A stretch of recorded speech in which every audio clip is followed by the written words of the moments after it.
The afternoon wind carried a strange, trembling silence across the graveyard, the kind that makes even the strongest hearts feel small. The sky hung heavy with clouds, as if holding back tears of its own, but none of that was as heartbreaking as the sight of the young woman kneeling beside a lonely gravestone. Her clothes were worn, her hands trembling, and her eyes swollen from crying. She clutched a single wilted flower, and whispered words the wind kept blowing away. And then, as though the universe had planned it, a tall, well-dressed man, clearly someone far removed from the harshness of poverty, stopped dead in his tracks. His breath caught when he realized she was crying at his wife's grave.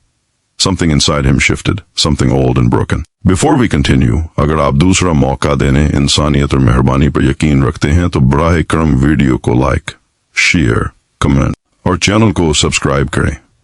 The man stood silently for a moment, unsure how to approach her without disturbing her grief. But when she broke down completely, burying her face in her hands, he walked toward her not with authority, but with a wounded calm. The young woman didn't look up until she felt a shadow settle beside her. She startled, wiping her tears quickly, as if she feared being scolded for her presence. But the man, the millionaire who owned half the businesses in the city, simply lowered his voice and asked gently why she was crying at his wife's grave. He didn't ask with suspicion. He asked like someone who recognized the language of brokenness. The girl took a moment, her breathing uneven, her hands tied around the wilted flower.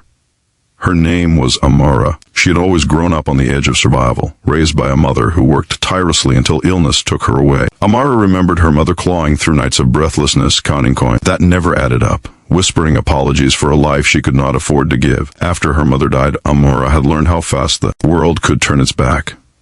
The bills piled up. The landlord showed no mercy. And within weeks, she stood on the street with nothing but a small bag and grief that seemed larger than her body. She worked wherever she could, cleaning, serving tea, stitching clothes, barely making enough to keep herself alive. She walked miles every day because she couldn't afford bus fare. She learned to tolerate hunger, to pretend exhaustion wasn't clawing at her bones. She didn't complain. She learned silence was safer. But despite everything, the one place she found peace was this graveyard, where she sat beside random graves and prayed for strangers she never knew. She prayed that someone, somewhere in heaven, would listen to the poor girl who had no one left. One day, heavy with loneliness, she found this particular gravestone. She read the name of a woman she never met, but felt strangely drawn to. The words carved below were simple yet profound, loved beyond measure. That line broke her, because she couldn't remember the last time anyone had loved her at all. So she began returning to this grave, not because she knew the woman, but because she needed someone to talk to, someone who wouldn't leave. What she didn't know was that every word she whispered for months had been spoken to the widow of this millionaire Daniel Harrington. He had lost his wife 3 years earlier, a woman who had been the light of everything he was. Her kindness had shaped him, softened him, reminded him that wealth meant nothing if your heart didn't learn to give. When she died in a tragic accident, Daniel shut himself away. He buried his heart, drowned himself in work, and lost all sense of what mattered. He rarely visited the grave anymore, because it hurt too much, but on this particular afternoon, fate, or perhaps his wife's unseen hand, brought him here just in time to witness a young girl crying for a woman she never met. As Amara continued sharing her story, her struggles, her loneliness, her reason for coming here, he found himself unable to speak. He felt small beside her grief, ashamed almost, because despite all his money, he had done little with the pain he carried. But what shocked him most was the sincerity of this girl. She had no selfish reason to be here. She wasn't begging, wasn't pretending, wasn't manipulating. She simply missed having someone to speak to.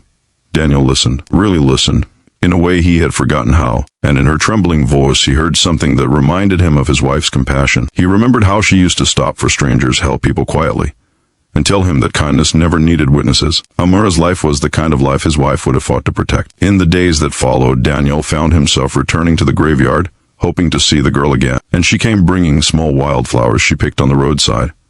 She spoke softly, shyly, always respectful. Daniel noticed her clothes growing thinner as winter approached, her hands chapped from cold. He offered tea once, then insisted the next day. He asked about her life gently, without forcing anything. Slowly, she opened up, and he learned truth that made him question the world. She had no home. She lived in a shelter where nights were loud and unsafe. She barely ate. She stitched clothes until her fingers hurt because she needed every coin.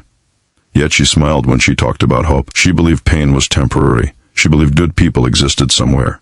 She believed kindness still lived. Daniel felt something shift inside him. Memories of his wife warming charities, hugging orphans, and feeding strangers floated back to him. She used to tell him that hearts like Amara's were rare.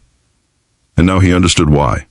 He began bringing her warm food. Then he found her a safer place to stay.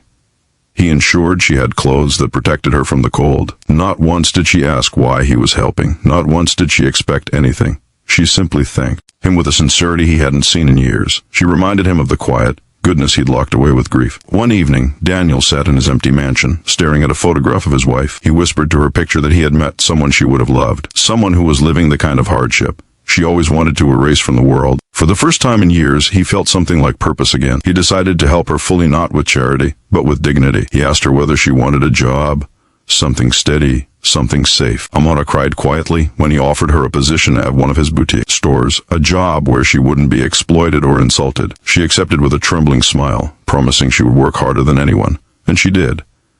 Amara transformed within months. Her clothes changed, her confidence grew, her shoulders straightened. She learned skills quickly, greeted customers with kindness, kept everything spotless, and never once forgot where she came from. People loved her warmth, her honesty. Even employees who had once been arrogant stood humbled by her resilience. Daniel saw all this from a distance, choosing not to overshadow her growth. But every time he watched her greet someone with that soft smile, he felt his heart healing in ways he didn't realize were possible anymore. She reminded him of his wife's favorite belief that broken people shine the brightest because they've seen the dark and refuse to become it. But life has a cruel way of testing hearts right when they begin to hope again. One late evening, as Amara was returning from work, she was mugged. Her bag was stolen, and she was pushed so hard she fainted on the roadside. Daniel rushed to the hospital the moment he got the call.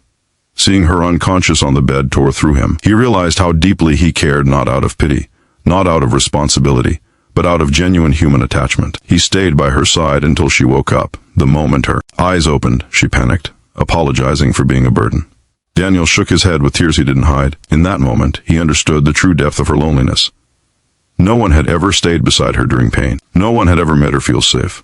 He promised he wouldn't leave, and he meant it. He got her a safer home, hired protection for her route, and personally ensured she had everything she needed. Not luxury, safety, stability, peace, things she had earned 10 times over. Amara recovered, slowly but steadily, and through it all, she kept visiting the grave of the woman who unknowingly brought her and Daniel into each other's broken worlds. Daniel often stood a few steps away, letting Amara speak her heart. She always thanked his wife for sending help. She believed deeply that some angels worked quietly through memories. And Daniel, he found himself praying too, thanking his wife for guiding him toward a reason to live again. If this journey touched your heart, even a little, please like, share, subscribe और comment जरूर करें, क्योंकि ऐसी कहानियां सिर्फ आपकी मोहब्बत से जिंदा रहती हैं. Months later, standing at the same grave where it all began, Daniel realized Amara had become family. Not by blood, not by obligation, by humanity. He had saved her from a cruel world, but she had saved him from a silent one. Together, they rebuilt hope in ways neither thought possible. Before the story ends, बराए कर्म comment में जरूर लिखें, kindness never dies. And so, a poor young woman who once cried alone at a stranger's grave became the reason a grieving man rediscovered compassion, life, and purpose, not because fate was kind, but because kindness itself found a way.